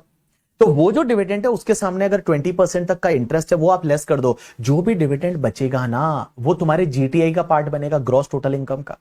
अब भैया डिविडेंड ग्रॉस टोटल इनकम में आ गया, अब उसके बाद में आपको एक डिडक्शन मिलेगा अंडर सेक्शन एटीएम। और एटीएम में डिडक्शन कितना मिलेगा पता है? इस साल का आपका जो आपका डिविडेंड इनकम है और आपने ड्यू डेट तक अपने शेयर होल्डर को डिविडेंड कितना डिस्ट्रीब्यूट किया, whichever is lower. Due date तक अपने शेयर होल्डर को डिविडेंड आपने कितना डिस्ट्रीब्यूट किया। अब आप बोलोगे ड्यू डेट का मतलब क्या होता है? यहां ड्यू डेट का मतलब होता है कि रिटर्न फाइलिंग की ड्यू डेट से 1 महीना पहले। तो नॉर्मली कंपनी की ऑडिट होती है, तो कंपनी के केस में रिटर्न फाइलिंग का ड्यू डेट क्या होता है? 31 अक्टूबर। कंपनी के केस में रिटर्न फाइलिंग का ड्यू डेट होता है 31 अक्टूबर, तो उसके 1 महीना पहले means 30 September of assessment year तक जितना भी आपने डिविडेंड डिस्ट्रीब्यूट कर दिया ना, वो डिस्ट्रीब्यूट वाला डिविडेंड या फिर आपका जितना डिविडेंड मिला है विच एवर इज लोअर रहेगा, उतने का आपको डिडक्शन यहां पे मिल जाएगा। तो देखो मैंने क्या बोला कि अगर कोई डोमेस्टिक कंपनी है, उस डोमेस्टिक कंपनी को किसी दूसरी डोमेस्टिक कंपनी से डिविडेंड मिला, या किसी फॉरेन कंपनी से डिविडेंड मिला, या किसी बिजनेस ट्रस्ट से डिविडेंड मिला, पहले उसको अदर सोर्सेज में टैक्सेबल करो। अदर सोर्सेज में इंटरेस्ट अलाउ होता है तो अप टू द 20% ऑफ डिविडेंड आप इंटरेस्ट लेस कर दो। उसके बाद जो बचेगा वो जीटीआई में आएगा, वो डिविडेंड में से आपको डिडक्शन मिलेगा जितना डिविडेंड है इनकम नेट, और जितना आपने डिविडेंड अपने शेयर होल्डर को डिस्ट्रीब्यूट किया है up to the due date. Up to the due date means return filing की ड्यू डेट से 1 महीना पहले। जो रिटर्न फाइलिंग का ड्यू डेट रहेगा ना, वो रिटर्न फाइलिंग की ड्यू डेट से 1 महीना पहले जितना आपने डिविडेंड डिस्ट्रीब्यूट किया है वो विच एवर इज लोअर है, उतने का आपको डिडक्शन मिल जाएगा अंडर सेक्शन 80M करके। अब यहां पे एक चीज समझना, जैसे मान लो आपने क्या किया, फॉर एन एग्जांपल आप अपने असेसमेंट ईयर में 30 सितंबर तक जितना डिविडेंड दे रहे हो उसका भी डिडक्शन ले सकते हो। तो अगर आपने एक बार ले लिया तो फिर वापस अगले साल उसी डिविडेंड का डिडक्शन नहीं मिलेगा। मतलब जो आपने डिस्ट्रीब्यूट किया सितंबर 2025 तक, 30 सितंबर 2025 तक, आप उसका डिडक्शन इस बार ले सकते हो 24-25 में। लेकिन एक बार अगर ले लिया तो फिर वापस अगले साल उसी डिविडेंड का वापस आप डिडक्शन नहीं ले सकते। अब यहां पे एक और चीज समझना, आपको जो डिविडेंड मिला वो इक्विटी शेयर का है, आप जो डिविडेंड दे रहे हो वो प्रेफरेंस शेयर का है, तो भी क्या डिडक्शन मिलेगा? Answer is yes. या आपको जो डिविडेंड मिला वो इंटरिम डिविडेंड है, आप जो दे रहे हो वो फाइनल डिविडेंड है, क्या डिडक्शन मिलेगा? Answer is yes. आप जो डिविडेंड जो है वो आपको मिला वो फाइनल डिविडेंड है, आप दे रहे हो वो इंटरिम डिविडेंड है, क्या डिडक्शन मिलेगा? Answer is yes. आपको जो डिविडेंड मिला वो करंट ईयर का है, आप जो दे रहे हो वो मान लो अगले साल का इंटरिम डिविडेंड दे रहे हो, क्या डिडक्शन मिलेगा? Answer is yes. तो गाइस कुल मिला के जो डिविडेंड का इनकम आपके जीटीआई में है और आपने अपने ड्यू डेट तक, ड्यू डेट मतलब रिटर्न फाइलिंग की ड्यू डेट से 1 महीना पहले जो भी आपने डिविडेंड डिस्ट्रीब्यूट किया, विच एवर इज लोअर है, उतने का डिडक्शन आपको एटीएम में मिल जाएगा। यहां पे मैंने क्वेश्चन दे रखा है, आप देखोगे तो आपको समझ में आ जाएगा। अब एक और चीज समझना गाइस, यहां पे आपके दो केस लॉ है जो आपको ध्यान रखने हैं। सबसे पहला केस लॉ है that is the Shri Rama Multitech limited 2018 supreme court का जजमेंट। अब एक बात समझना, ये वाला फंडा आजकल चलता नहीं है, बट पहले था। पहले क्या होता था पता है कि जब भी कंपनी कोई आईपीओ निकालती थी तो पैसा जो है वो कंपनी के पास आ जाता था। अभी तो आजकल तो असबा में सिर्फ पैसा ब्लॉक होता है, कंपनी पैसा ले नहीं सकती, लेकिन पहले कंपनी को पैसा मिल जाता था। और कंपनी को क्या करना पड़ता था, स्टैट्यूटरी रिक्वायरमेंट, कंपनी लॉ के हिसाब से उसको सेपरेट बैंक अकाउंट में जमा कराना पड़ता था। और वो सेपरेट बैंक अकाउंट में जमा कराया, उसके बाद अलॉटमेंट होता था। अलॉटमेंट होने के बाद में जो भी आपकी जिन एप्लीकेशन को अलॉटमेंट नहीं हुआ उनको रिफंड हो जाता था। उसके बाद में पैसा कंपनी अपने लिए यूज कर सकती थी। अब एक बात समझना, एक कंपनी ने क्या किया कि शेयर अलॉट किए और उन्होंने वो पैसा स्टैट्यूटरी ऑब्लिगेशन के हिसाब से रखा था बैंक में। अब बैंक में कुछ पैसा रखा, 10-15 दिन तक उस पर कुछ इंटरेस्ट आ गया। वो इंटरेस्ट कहां टैक्सेबल होगा? क्या वो इंटरेस्ट अदर सोर्सेज में टैक्सेबल हो जाएगा सीधा, या वो इंटरेस्ट को आपके शेयर इशू एक्सपेंडिचर के सामने एडजस्ट कर सकते हैं? तो यहां पे श्री रामा मल्टीटेक लिमिटेड करके सुप्रीम कोर्ट का जजमेंट है और सुप्रीम कोर्ट ये बोलती है कि भाई साहब जो भी आपका इशू एक्सपेंडिचर है, जो आईपीओ का इशू एक्सपेंडिचर है, जिसको आप प्रिलिमिनरी एक्सपेंसेस भी बोल सकते हो, उसके सामने आप ये इंटरेस्ट को एडजस्ट कर सकते हैं। There is no need to taxable under income from other sources. Because other sources में जब जाएगा, जब आपने अपनी इच्छा से कोई इन्वेस्टमेंट किया, यहां इन्वेस्टमेंट थोड़ी किया है यार, यहां तो लॉ को फॉलो करना था, स्टैट्यूटरी रिक्वायरमेंट था। इसके लिए वो पैसा आपने जो है वो अलग बैंक अकाउंट में जमा कराया और उस पर जो इंटरेस्ट आया, तो उस पर्टिकुलर केस में वो इंटरेस्ट है वो आपके इशू एक्सपेंडिचर के सामने एडजस्ट हो सकता है। एक और केस लॉ है वीर विक्रम वेद करके, और ये केस लॉ क्या बोलता है पता है कि जैसे मान लो आज की डेट में, सिंपल सा एग्जांपल लेते हैं, आप समझ जाओगे। मेरी कंपनी है बीबी वर्चुअल्स प्राइवेट लिमिटेड और उसका जो ऑफिस है ना, वो मैंने भाड़े पे दे रखा है कंपनी को। अब कंपनी को भाड़े पे दे रखा है मैंने, मेरा office, I am a director share holder, I am holding 10% और मोर इक्विटी शेयर कैपिटल। अब कंपनी ने क्या किया, 4-5 साल हो गए थे, उसका रिपेयरिंग कराया। तो कंपनी ने उस प्रीमाइसेस का रिपेयरिंग कराया जो मेरी प्रीमाइसेस है, मैंने भाड़े पे दे रखी है कंपनी को, कंपनी भाड़ा देती है, और उसका रिपेयर कराया। तो क्या रिपेयर पे खर्चा किया वो ऐसा माना जाएगा कि इन्होंने तो लोन और एडवांस दिया है बीबी सर को और बीबी सर के हाथ में 222E लग जाएगा क्या? Answer is no. Bombay high court बोलता है कि ऐसा नहीं है, यहां पे कोई लोन और एडवांसेस नहीं है, और जो भी खर्चा किया है वो नॉर्मल बिजनेस के लिए वेयर एंड टियर किया है उस कंपनी ने, क्योंकि कंपनी वो प्रीमाइसेस को यूज कर रही है। तो उस पर्टिकुलर केस में ये कोई लोन और एडवांसेस नहीं है और यहां पे 222E नहीं आएगा। चलिए नेक्स्ट टॉपिक पे चलते हैं, that is the taxation in case of the liquidation and buyback. अब एक बात समझना, लिक्विडेशन के केस में क्या होता है, ये गाइस ध्यान देना, जब भी कंपनी लिक्विडेशन में जाती है, तो जब लिक्विडेशन में गई उस डेट को याद रखना, लिक्विडेशन में गई उस दिन जितना भी कंपनी का एक्यूमुलेटेड प्रॉफिट है और कंपनी जितनी असेट शेयर होल्डर को बांटती है to the extent accumulated profit as on the date of the liquidation, उतना डीम्ड डिविडेंड माना जाएगा शेयर होल्डर के हाथ में अंडर सेक्शन 222C। लेकिन बेटा ये डीम्ड डिविडेंड उस ईयर में माना जाएगा जिस ईयर में शेयर होल्डर को डिस्ट्रीब्यूट की जाती है असेट। लेकिन बेटा एक्यूमुलेटेड प्रॉफिट कौन सी डेट का लोगे, जिस दिन कंपनी लिक्विडेशन में गई थी। तो जैसे मान लो आज कंपनी लिक्विडेशन में चली गई, तो आज का एक्यूमुलेटेड प्रॉफिट है 40 लाख रुपीस।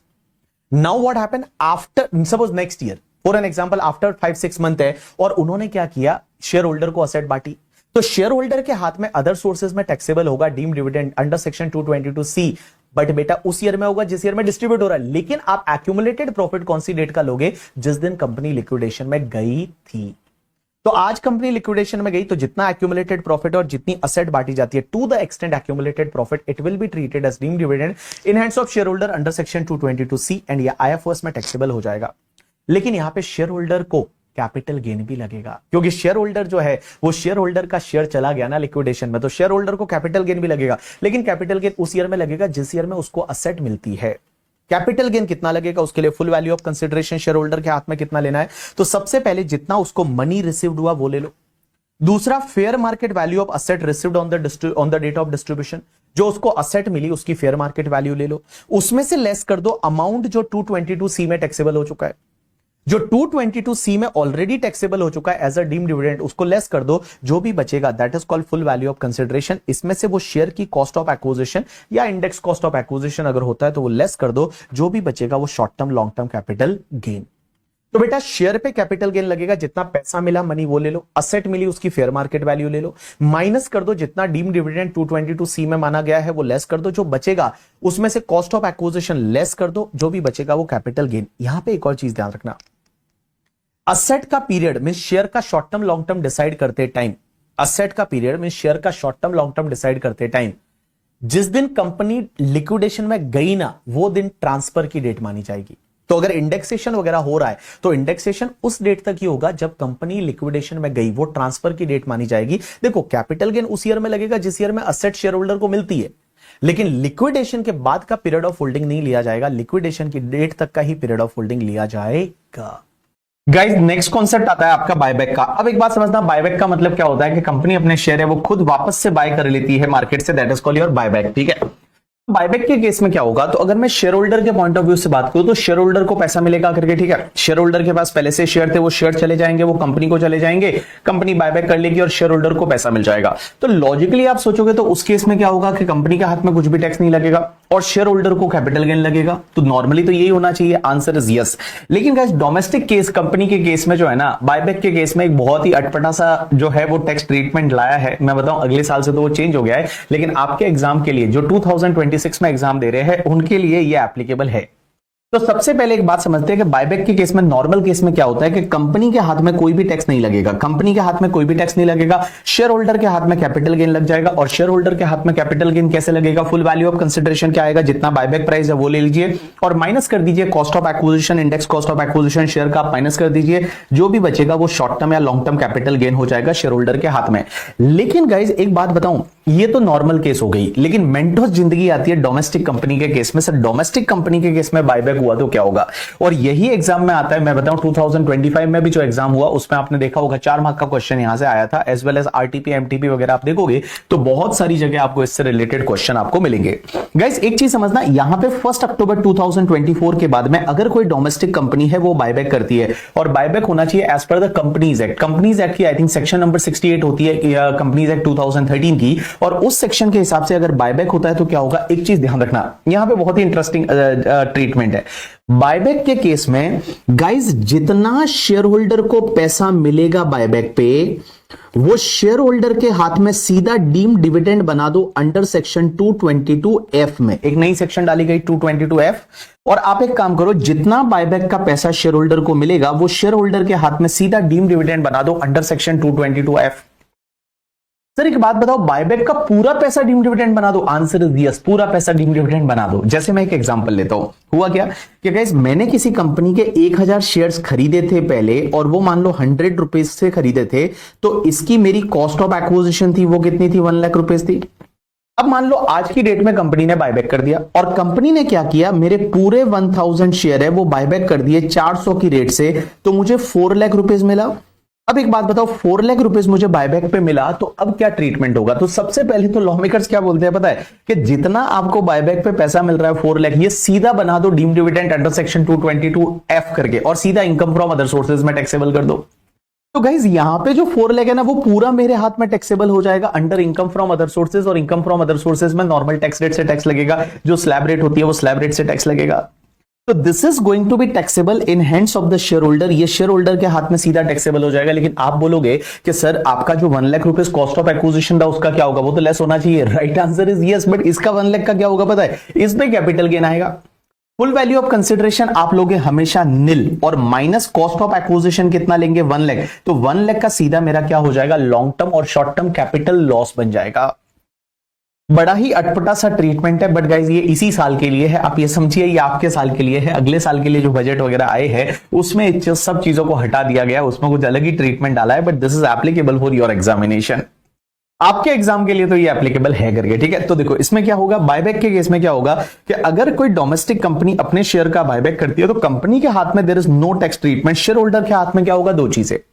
पहला तो 222F लग जाएगा जितना बायबैक का पैसा मिला, और एक और चीज समझना, यहां पे ऐसा नहीं है कि to the extent of accumulated profit, नहीं, कितना भी भाई उसका प्रॉफिट है या नहीं उससे कोई फर्क नहीं पड़ता। बायबैक पे शेयर होल्डर को पैसा मिलता है, वो सीधा इनकम फ्रॉम अदर सोर्सेज में टैक्सेबल हो जाएगा as per the normal tax rate. And guys उसके साथ साथ में कैपिटल गेन भी लगेगा, because buyback is extinguishment of right, जो कैपिटल गेन भी लगेगा। और कैपिटल गेन कैलकुलेट करते time full value of consideration आपको ऑलवेज निल लेना है। जो शेयर की कॉस्ट थी वो कॉस्ट ऑफ एक्विजिशन आ जाएगी, और सीधा आपका ये शॉर्ट टर्म या लॉन्ग टर्म कैपिटल लॉस है वो बन जाएगा। और कैपिटल गेन हेड का लॉस है वो सिर्फ कैपिटल गेन से ही सेट ऑफ हो सकता है और किसी हेड से सेट ऑफ नहीं हो सकता। अगर सेट ऑफ नहीं होता है तो आप उसको कैरी फॉरवर्ड कर सकते हैं अगले 8 ईयर तक। तो गाइस यहां पे एक मैंने एग्जांपल दे रखा है, इस एग्जांपल को देखोगे तो आपको मजा आ जाएगा, आपको समझ में आ जाएगा। अब एक चीज समझना, इंडिया में अमलगमेशन किसको बोलते हैं? या तो अगर दो या दो से ज्यादा कंपनी मर्ज होकर कोई नई कंपनी बन जाती है, that is called amalgamation. Like Vodafone और आइडिया दोनों मिलके और एक वीआई कंपनी बन गई, दैट इज कॉल्ड अमलगमेशन। या फिर मान लो एक कंपनी है वो दूसरी कंपनी में मर्ज हो जाती है, एक कंपनी जो है वो दूसरी कंपनी में मर्ज हो जाती है, that is also called amalgamation. लेकिन इंडिया में अमलगमेशन तभी माना जाएगा जब दो कंडीशन सेटिस्फाइड होनी चाहिए। पहली condition, all asset and liabilities पुरानी कंपनी की नई कंपनी को ट्रांसफर होनी चाहिए, और पुरानी कंपनी के जितने शेयर होल्डर है एटलीस्ट 75% शेयर होल्डर है वो नई कंपनी के शेयर होल्डर बनने चाहिए। तो मैंने क्या बोला, देखो अमलगमेशन तभी माना जाएगा जब पुरानी कंपनी की all asset and liabilities transfer होनी चाहिए, एंड पुरानी कंपनी के जितने शेयर होल्डर है एटलीस्ट 75% वैल्यू के शेयर होल्डर है वो नई कंपनी के शेयर होल्डर बनने चाहिए। अगर ये दोनों कंडीशन सेटिस्फाइड हो जाती है तो इसको अपन अमलगमेशन बोलेंगे। अब एक और चीज समझना, अमलगमेशन के केस में सर एक बात बताओ, पुरानी कंपनी के हाथ में क्या होगा? तो सेक्शन 47 कैपिटल गेन की बोलती है कि अमलगमेशन में पुरानी कंपनी नई कंपनी को असेट ट्रांसफर करती है, ट्रांसफर नहीं माना जाएगा, कैपिटल गेन नहीं लगेगा। लेकिन सर नई कंपनी को जो असेट मिलेगी अमलगमेशन में, क्या नई कंपनी का हाथ में आईएफओएस में 56(2)(10) लगेगा? नहीं लगेगा। नई कंपनी जब उस असेट को आगे बेचेगी तो कॉस्ट क्या लेंगी? कॉस्ट टू प्रीवियस ओनर, पुरानी कंपनी का पीरियड ऑफ होल्डिंग भी प्रीवियस ओनर से, और अगर इंडेक्सेशन अब तो होता नहीं है, बट अगर इंडेक्सेशन होता तो वो भी प्रीवियस ओनर से लेते। अब एक बात बताओ, शेयर होल्डर के हाथ में क्या होगा? तो अगर आप शेयर होल्डर हो और आपको नई कंपनी का शेयर मिला पुरानी कंपनी के शेयर के बदले, तो ये ट्रांसफर नहीं माना जाता, इस पे कैपिटल गेन नहीं लगता, ऐसा कैपिटल गेन में बोला हुआ है सेक्शन 47 में।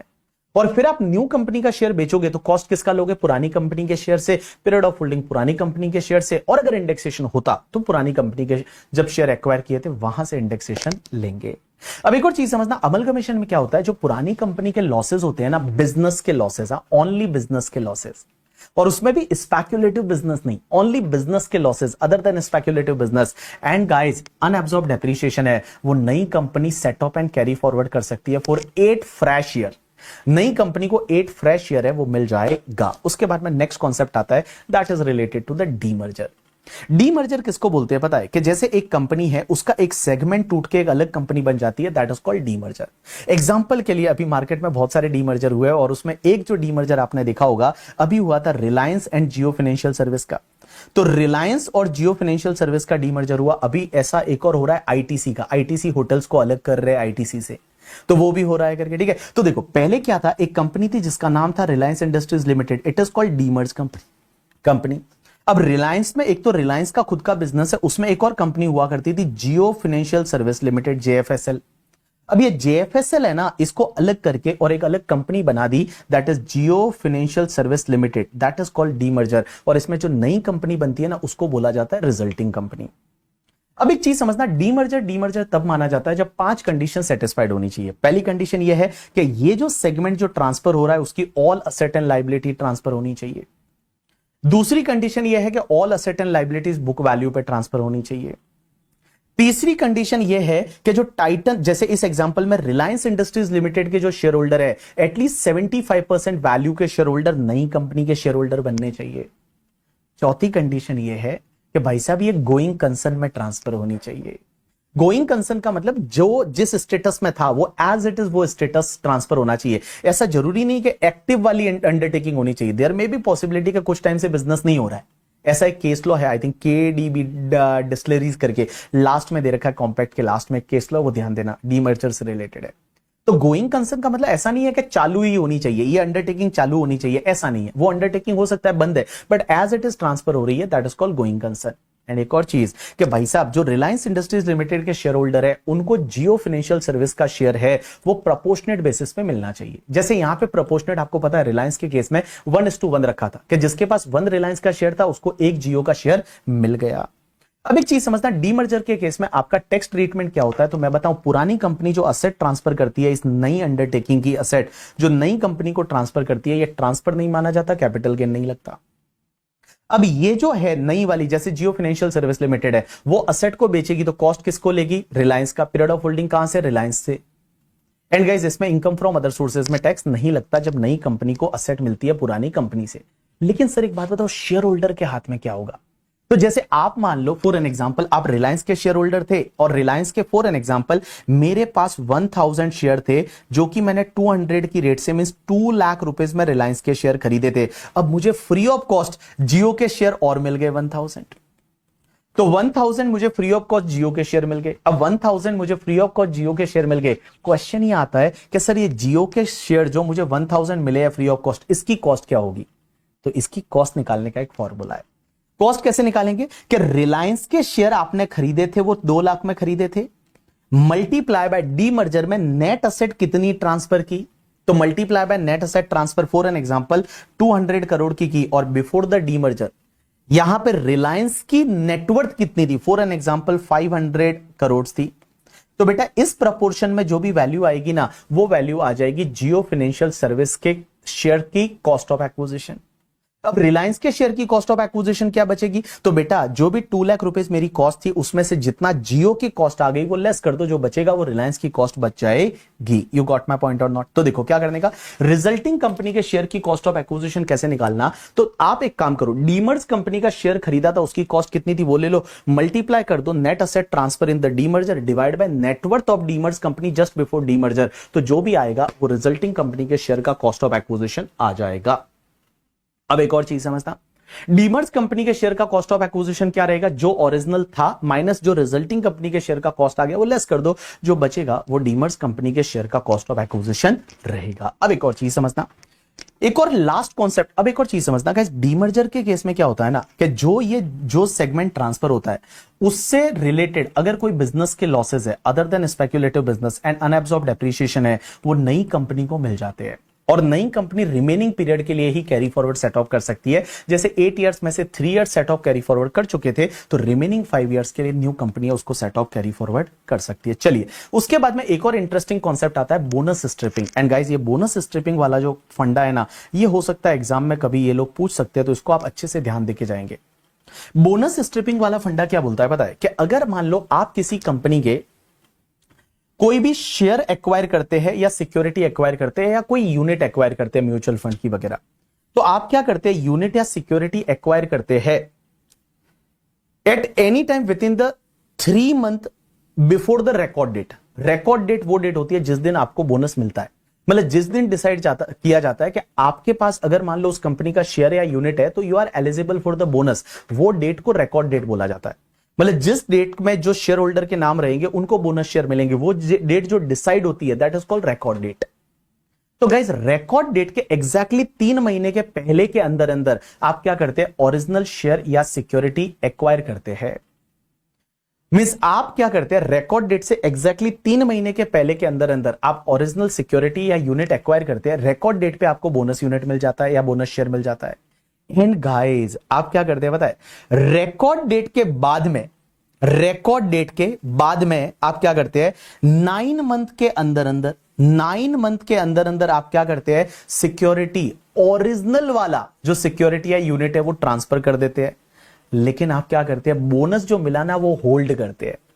बोनस को होल्ड करते हैं तो गाइस ओरिजिनल पे अगर कोई लॉस हुआ तो वो लॉस इग्नोर करना पड़ेगा, वो लॉस को set of and carry forward नहीं कर सकते, वो लॉस तुम्हारे बोनस शेयर या बोनस यूनिट की कॉस्ट ऑफ एक्विजिशन बन जाएगी। यू गॉट माय पॉइंट और नॉट? यस। तो मैंने क्या बोला, देखो अगर कोई रिकॉर्ड डेट है, रिकॉर्ड डेट के 3 महीने के पहले के अंदर अंदर आप क्या करते हैं, ओरिजिनल शेयर या यूनिट एक्वायर करते हैं। रिकॉर्ड डेट पे बोनस यूनिट या बोनस शेयर मिल जाता है, बोनस मिलता है। अब आप क्या करते हैं, रिकॉर्ड डेट से 9 मंथ के अंदर अंदर आप ओरिजिनल एक या एक से ज्यादा ओरिजिनल शेयर या यूनिट बेच देते हैं, या एंड एक या एक से ज्यादा बोनस को होल्ड करते हैं। तो बेटा ओरिजिनल को बेचने पे लॉस हुआ ना, वो लॉस को इग्नोर करना है और वो loss set of carry forward नहीं कर सकते, बट जितनी बोनस यूनिट या शेयर जो लेफ्ट आउट है उसकी कॉस्ट बना दो।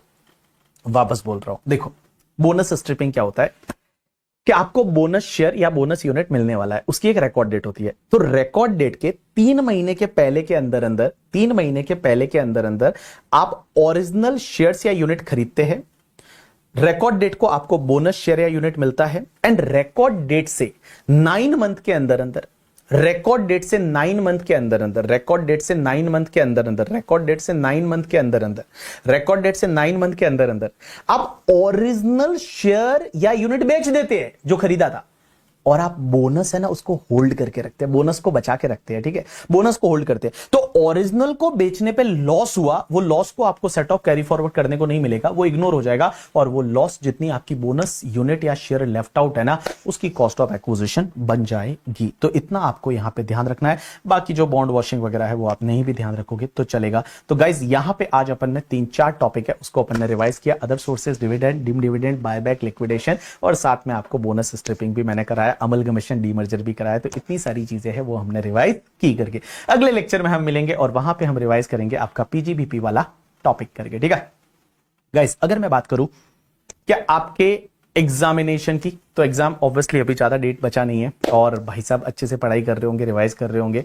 आपको मैंने एमसीक्यू का बुकलेट ऑलरेडी दे दिया है। तो आप क्या करेंगे, टेलीग्राम ग्रुप पे जाएंगे और टेलीग्राम ग्रुप पे जाएंगे, सीए भंवर बुराना करके एक चैनल है जो कि वेरीफाइड चैनल है, उस पर आप जाएंगे और उस पर जाने के बाद आपको वहां पे एमसीक्यू का बुकलेट मिलेगा। फ्री ऑफ कॉस्ट है एमसीक्यू का बुकलेट, और उसको मैंने टॉपिक वाइज डिवाइड किया है। बेस्ट पार्ट मैंने क्या किया, टॉपिक वाइज डिवाइड किया है। तो जिससे क्या होगा ना, आप अगर मान लो कॉम्पैक्ट से कोई टॉपिक रिवाइज करते हो और उसके बाद आपको उसके एमसीक्यू करने हैं तो आप वैसा कर सकते हो। अभी मैं जो केस लॉ की बात कर रहा था, मैंने बोला कि लास्ट पेजेस पे केस लॉ दे रखा है, यहीं पे मैंने केस लॉ दे रखा है आपकी इस वाली बुक में। तो इस वाली बुक में आप देखोगे तो यहीं पे ये केस लॉ दे रखा है, that is the KBD sugar and distilleries limited 2023 supreme court का जजमेंट। एंड गाइस ये जो जजमेंट है this is related to the demerger. अब इसमें हुआ क्या था कि जैसे मान लो फॉर एन एग्जांपल एक कंपनी है और इस कंपनी का एक डिवीजन है, वो डिवीजन अभी ऑपरेशनल नहीं है, वो डिवीजन अभी ऑपरेशनल नहीं है, हो सकता है उसको अभी बंद कर दिया, ऑपरेशनल नहीं है, लेकिन उसमें मशीनरी है, असेट है, सब है करके। ठीक है, उस डिवीजन का अगर डीमर्जर कर दिया तो क्या ये भी गोइंग कंसर्न माना जाएगा या नहीं? राइट आंसर इज यस, ये गोइंग कंसर्न माना जाएगा। जैसे एग्जांपल के लिए मैं बात करूं, जैसे बीबी वर्चुअल्स प्राइवेट लिमिटेड है, हमारे बहुत सारे सेगमेंट्स है, बहुत सारे सेगमेंट में जैसे एक हमारा फेस टू फेस का सेगमेंट हुआ करता था करके। ठीक है, पहले हम pre covid face to face पढ़ाते थे, उसके बाद हमने फेस टू फेस पढ़ाना बंद कर दिया। अब हमारा सिर्फ ऑनलाइन वाला है, बुक्स वाला ये सेगमेंट है। अब हमने फेस टू फेस वाला है ना, उसकी अभी भी क्लासेस पढ़ी है, उसकी असेट्स पढ़ी है, एसी पढ़े, और उसको अगर अपन ने डीमर्जर कर दिया और उसको आगे जाके हम रिवाइव करना चाहते हैं तो क्या ये डीमर्जर माना जाएगा? क्या इसको गोइंग कंसर्न बोला जाएगा? राइट आंसर इज यस, इसको गोइंग कंसर्न बोला जाएगा। तो अब इस केस को अगर आप पढ़ोगे ना तो आपको इजीली समझ में आ जाएगा। गोइंग कंसर्न का मतलब ऐसा नहीं है कि वो एक्टिव बिजनेस होना चाहिए। देयर मे बी पॉसिबिलिटी का अभी वो फंक्शन नहीं कर रहा, बट आगे जाके आप इसको रिवाइव करना चाहते हैं। बट गोइंग कंसर्न का मतलब एज इट इज आप उसको ट्रांसफर कर रहे हो, that is called your going concern. तो यहां पे सुप्रीम कोर्ट का ये जजमेंट है, आप अगर पढ़ोगे तो आपको समझ में आ जाएगा। अब गाइस एक और चीज समझना, डीमर्जर के केस में एंड अमलगमेशन के केस में, देखो अमलगमेशन के केस में पुरानी कंपनी के जो लॉसेस होते थे और बिजनेस के लॉसेस एंड पुरानी कंपनी के जो भी आपके अनअब्सॉर्ब डेप्रिसिएशन है वो नई कंपनी को एज इट इज मिल जाता था। और भैया नई कंपनी कितने साल तक कैरी फॉरवर्ड करती थी पता है? फ्रेश 8 ईयर्स तक। लेकिन इस साल बाय फाइनेंस एक्ट 2025 से एक अमेंडमेंट हुआ है और उसमें क्या है कि अगर आपका अमलगमेशन है ना, वो अमलगमेशन 1/4/2025 या उसके बाद में हुआ तो यहां पे remaining period of the 8 years, मतलब 8 साल में से जितना रिमेनिंग पीरियड है उतने साल तक ही बिजनेस के लॉसेस है वो कैरी फॉरवर्ड करने को मिलेंगे, और उसमें स्पेकुलेटिव बिजनेस के तो मिलेंगे भी नहीं। नॉर्मल बिजनेस के लॉसेस है वो remaining period of the 8 year, मतलब जैसे फॉर एन एग्जांपल पुरानी कंपनी वोडाफोन है और वोडाफोन ने ऑलरेडी 4 ईयर तक कैरी फॉरवर्ड कर लिया था, तो रिमेनिंग जो है वो वीआई जो बनेगा वो ओनली रिमेनिंग 4 ईयर्स तक ही कैरी फॉरवर्ड करेगा। और डीमर्जर के केस में तो पहले से ऐसा ही था करके। ठीक है, डीमर्जर के केस में पहले से ऐसा ही था, रिमेनिंग पीरियड के लिए ही मिलते थे। तो होप सो गाइस ये वाले टॉपिक आपके क्लियर हुए होंगे। और मैं आपको एक और चीज बता दूं, मैंने पीजीबीपी का लेक्चर और कैपिटल गेन का लेक्चर एज इट इज डाला है, पुराना वाला करके। ठीक है, because there is no much change, कहीं कहीं छोटा छोटा चेंजेस है, तो वो छोटा छोटा चेंजेस आप खुद भी दे सकते हो। जैसे पीजीबीपी में तो कोई चेंज नहीं है, एक चेंज जो पीजीबीपी में है वो वहां पे है, जो एक सेक्शन होती थी ना 43B वाली, टांग अड़ाने वाली, उसमें जो एमएसएमई वाला जो पॉइंट था करके 43B का क्लॉज नंबर H करके। ठीक है, उसमें एक जगह जो माइक्रो और स्मॉल एंटरप्राइज है उसकी लिमिट चेंज हुई है, एक तो वो छोटा सा वो चेंज है, और एक और नई सेक्शन आई है that is the section 44BBD करके जो है, ये एक नई सेक्शन आई है। इतना सा चेंज है, इसके अलावा कुछ भी चेंज नहीं है in the PGBP. Capital gain की अगर बात करूं तो कैपिटल गेन में तो कोई भी चेंज नहीं है। कैपिटल गेन की अगर मैं बात करूं तो कैपिटल गेन में एक छोटा सा चेंज वो है कि आपको अगर याद रहेगा तो आपको पता है अपन RECL जो आपके NHAI की बात करते हैं, 5 तरह के बॉन्ड होते थे, NHAI है, RECL है, PFCL है करके, ठीक है। उसके बाद IRFCL है, ये तो है ही है। उसके साथ साथ 2 बॉन्ड्स और आए हैं, वन इज द हुडको करके, ठीक है, और वन इज द इरिडा। सो हुडको और इरिडा ये 2 बॉन्ड्स और ऐड हुए हैं 54 EC में। सिर्फ इतना सा चेंज है आपके कैपिटल गेन में। तो गाइस मैंने आपको इसी प्लेलिस्ट में, अगर आप ये प्लेलिस्ट देखोगे तो इसी प्लेलिस्ट में मैंने कैपिटल गेन का जो टॉपिक है as well as the PGBP का टॉपिक है वो एज इट इज डाल दिया है, जिससे कि आपको आराम से आप उससे रिवाइज कर सकते हो, उसमें कोई तकलीफ नहीं है, कोई दिक्कत नहीं है करके, ठीक है। अब यहां पे एक और चीज समझना, मैंने ट्रस्ट का टॉपिक भी ऐसे ही डाल दिया। ट्रस्ट के टॉपिक में भी कोई चेंज नहीं है, ट्रस्ट के टॉपिक में सिर्फ एक चेंज है, ध्यान रखना करके, ठीक है। वो आपको पता है उसमें जो ट्रस्ट के जो रिलेटिव होते थे ना, उसकी डेफिनेशन में चेंज हुआ है। पहले ट्रस्ट का रिलेटिव कौन होता था? फाउंडर या ऑथर ऑफ द ट्रस्ट। दूसरा क्या था? Substantial contributor. वो सब्सटेंशियल कंट्रीब्यूटर का डेफिनेशन था ना, उसमें चेंज हुआ है। वो क्या चेंज हुआ है आप अगर बुक देखोगे तो आपको समझ में आ जाएगा करके, ठीक है। तो ट्रस्ट के टॉपिक का रिवीजन भी मैंने एज इट इज इसी प्लेलिस्ट में आपको ऐड कर लिया है, तो आपको समझ में आ जाएगा करके, ठीक है। सो होप सो आपको ये लेक्चर अच्छा लगा होगा। अब आपके फटाफट इससे क्वेश्चन कर लीजिए और क्वेश्चन करके कॉन्फिडेंस आ जाएगा आराम से, ठीक है। और जैसा कि मैंने आपको बताया MCQ का बुकलेट आपको अवेलेबल है। अगर आपको टेलीग्राम पे नहीं मिलता है तो आप bbvirtuals.com पे जाइए, वहां फ्री रिसोर्सेज पे जाइए और वहां पे आपको ये बुक मिल जाएगा। चलिए आज के लिए इतना बहुत है।